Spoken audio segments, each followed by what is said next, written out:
Have you ever thought, I wish I had more money? Then all of my problems would vanish and I'd finally be happy. But then you get the money and you're still not happy. You think, if I could only find my soulmate, my perfect match to share life with, then I'd be happy. Then even after getting the money and the partner, new stuff pops up like health problems. And you think, if I could only be healthy, then I could be happy and enjoy life.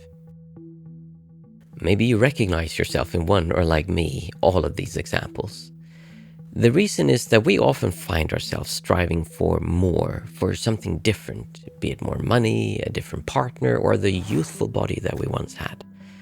All the while believing that this will make this anxious feeling of discomfort that we carry inside of us fade away.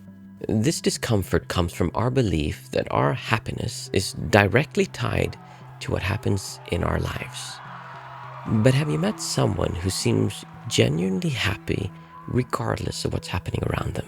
If you've met such a person, then they've likely figured out or just naturally do what I'm about to discuss. From an early age, we develop a sense of discomfort or resistance to being where we are. It's as if we're either genetically or socially programmed to keep moving towards something else.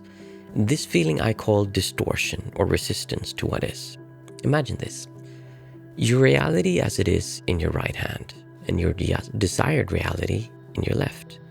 Neither is problematic unless we go to extremes. The issue arises in the gap between these when they don't match. When I work with my students, we first learn to recognize and identify this distortions that happens between these when there's a mismatch.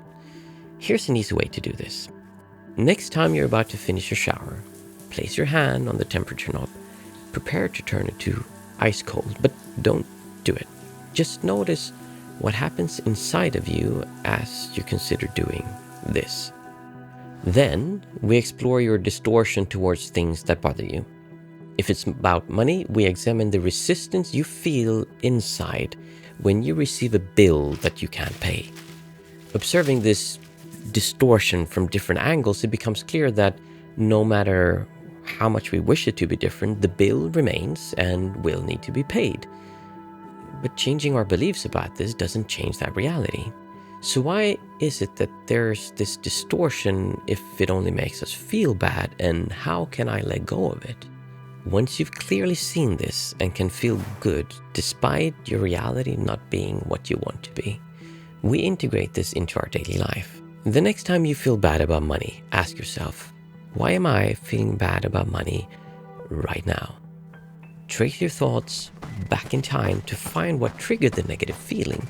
Then look at this long enough and you'll eventually develop a deep understanding that feeling bad is a pretty silly thing to do, since it won't solve any of your problems. If anything, it will make them worse. If you've been conditioned since birth to act and be a certain way, to be loved, to be accepted, feeling good no matter what your outer circumstances may be will seem like a crazy thing to do. But as you continue, it gets easier, and you'll start breaking this belief that your inner well-being is somehow dictated by your outer circumstances. You'll start seeing more clearly how this distortion controls your life. Another perspective that will help you understand this involves why we ask the big questions of life. Where do we come from? Why are we here? What is my purpose in life? These questions have a common answer linked to distortion. I suggest watching this video here next, where I discuss these questions and how understanding why you ask them will help you let go of the idea that you need something from the outside to enjoy life.